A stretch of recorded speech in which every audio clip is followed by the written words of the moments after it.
Sales numbers पर बातचीत करने के लिए 20% की ग्रोथ हमने ओवरऑल आते हुए देखी थी। विजय जी नमस्कार, स्वागत है आपका।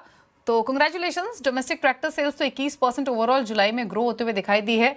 तो ये जो ग्रोथ रही है ये फर्स्ट टाइम बायर्स की तरफ से रही है या रिप्लेसमेंट डिमांड का भी कंट्रीब्यूशन रहा है, या फिर ओवरऑल इन जनरल रेशियो क्या रहता है replacement demand versus first time buyers का? Tractor industry from a structured data point of view, इसमें वो रीसेल जो परसेंटेज रीसेल है उसका एग्जैक्ट डेटा पब्लिश नहीं होता है, बट तकरीबन 30-35% के करीब रिप्लेस डिमांड होता है इंडस्ट्री में, ट्रैक्टर इंडस्ट्री में। पर ये जो नंबर्स आप देख रहे हैं ये largely is govern by strong sentiment and on-ground demand, and primarily first-time buyer demand. अच्छा विजय जी, इंडस्ट्री फोरकास्ट तो प्रोजेक्ट कर रहे हैं कि जो फुल ईयर ग्रोथ रह सकती है ट्रैक्टर सेगमेंट में वो मॉडरेट रह सकती है। एट महिंद्रा आप एक्सपेक्ट कर रहे हैं कि जो ये 20-21% की मंथली ग्रोथ रेट आपने मेंटेन किया है ये आगे भी मेंटेन रहेगा थ्रू पीक फेस्टिव सीजन, या फिर आपको लगता है इन कमिंग क्वार्टर्स में थोड़ा और नॉर्मलाइजेशन होते हुए दिखाई देगा? हमारा आउटलुक साल का मिड सिंगल डिजिट तकरीबन 5% के करीब है। वो पहले भी हमने वो कहा था और अभी भी हम वही नंबर पे होल्ड कर रहे हैं। पहला सीजन बहुत स्ट्रांग रहा है, जैसे आपने कहा तकरीबन 18-19% ग्रोथ रहा है इंडस्ट्री का और हमारा। क्वार्टर टू में अगर हम पिछले साल से कंपेयर करें तो पिछले साल में फेस्टिव सीजन सितंबर के महीने में शुरू हुआ था, इस साल फेस्टिव सीजन पूरा अक्टूबर के महीने में है, तो क्वार्टर टू थोड़ा म्यूटेड रहेगा क्योंकि सीजन शिफ्ट हो गया है। और पिछले साल में क्वार्टर थ्री और क्वार्टर फोर में जीएसटी बेनिफिट आया था क्योंकि एंड सितंबर में प्रधानमंत्री जी ने वो बेनिफिट अनाउंस किया था। और क्वार्टर थ्री क्वार्टर फोर बहुत स्ट्रॉन्ग डबल डिजिट ग्रोथ के का था, about 23% quarter three and almost 27-28-30% quarter four. तो वो जो बेस इफेक्ट है पिछले साल का वो इस साल में उसका बेस इफेक्ट हमें दिखेगा।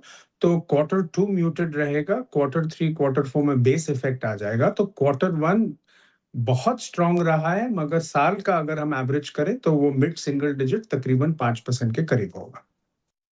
ओके अच्छा विजय जी, जो रीजनल डिमांड पैटर्न्स हैं वो कैसे शेप अप हो रहे हैं? क्योंकि अब तक जो चाल रही है मॉनसून की काफ़ी स्कैटर्ड रही है, कुछ रीजन्स में बारिश ठीक हुई है, कहीं ज़्यादा तो कहीं काफ़ी सूखे जैसे हालात है। तो ये जो रीजनल रेनफॉल डिस्ट्रीब्यूशन रहा है इसके बेसिस पे किस तरीके के ट्रेंड्स रीजनल डिमांड पर्सपेक्टिव से आप इमर्ज होते हुए देख रहे हैं? आई थिंक दो तीन चीजें हैं। एक तो कई हिंदुस्तान के ट्रैक्टर इंडस्ट्री के स्टेट्स जो तकरीबन 40% कंट्रीब्यूट करती है टोटल इंडस्ट्री की, अगर हम बात करें राजस्थान की बात करें, यूपी की बात करें, गुजरात की बात करें, ये तीनों स्टेट 25 और 40% के बीच में ग्रोथ दिखा रहे हैं।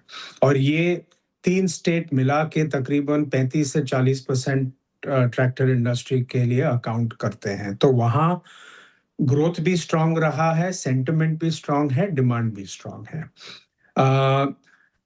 थोड़े पॉकेट्स हैं जहां पे, पहले तो ये, दूसरी बात ये है कि गवर्नमेंट एल नीनो को नजर पे रखते हुए कई इनिशिएटिव्स उन्होंने अनाउंस किए, जैसे कि 14 क्रॉप्स जिनकी डिपेंडेंट रेन पे कम होती है उनके एमएसपी पहले से ही अनाउंस कर दिए थे ताकि फार्मर्स उसे अम, उसे अपने नजर में रखते हुए डिसाइड करें कि वो क्या सो करेंगे इस सीजन में। तीसरी बात, अगर बात करें तो सोइंग डिलेड रहा मगर रिकवरी बहुत हो गई है, काफी अच्छी हुई है। क्योंकि अगर आप लेटेस्ट डेटा देखें तो पिछले साल के कंपैरिजन में land under sowing in the kharif season is सिर्फ 4% के करीबन कम है। उसमें भी चावल पैडी जो सबसे ज्यादा सोइंग होती है मानसून के सीजन में, सिर्फ 2% कम है पिछले साल से। और शुगर केन तो पिछले साल से ज्यादा है। तो काफी रिकवरी हुई है, थोड़े पॉकेट्स में डिलेड सोइंग हुई है, बट वहां पे भी रिकवरी काफी अच्छी हुई है। अच्छा विजय जी, डोमेस्टिक ग्रोथ तो अच्छी रही है लेकिन एक्सपोर्ट ग्रोथ मॉडेस्ट रही है। हमने जुलाई में 3% की ग्रोथ देखी थी, YTD भी 12% की ही ग्रोथ है। तो कौन सा मैक्रो हेडविंड्स हैं या टेलविंड्स हैं जो आप देख रहे हैं इंटरनेशनल मार्केट्स में, फिर चाहे वो नॉर्थ अमेरिका हो, लैटिन अमेरिका हो, ब्राजील या सार्क रीजन ही क्यों ना हो? जैसे कि आपने सही कहा कि इंटरनेशनल मार्केट में वॉलेटिलिटी और हेडविंड्स काफ़ी ज़्यादा हैं। 3 बड़े मार्केट्स की अगर हम बात करें, नॉर्थ अमेरिका, ब्राज़ील और टर्की, ये दुनिया के 3 बहुत बड़े एग्रीकल्चरल मार्केट्स में गिने जाते हैं। नॉर्थ अमेरिका में पिछले 18 क्वार्टर से इंडस्ट्री की डिक्लाइन हो रही है। उन 18 क्वार्टर्स में एक ही क्वार्टर में ग्रोथ आया था, वो भी तकरीबन 1% का ग्रोथ था।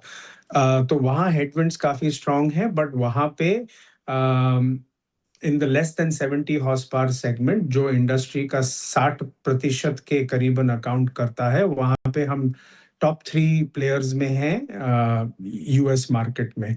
ब्राज़ील की अगर बात करें तो वहाँ पे भी 11% के करीब डिक्लाइन हुआ है इंडस्ट्री, मगर हमने वहाँ पे 2% से ज़्यादा मार्केट शेयर गेन किया है।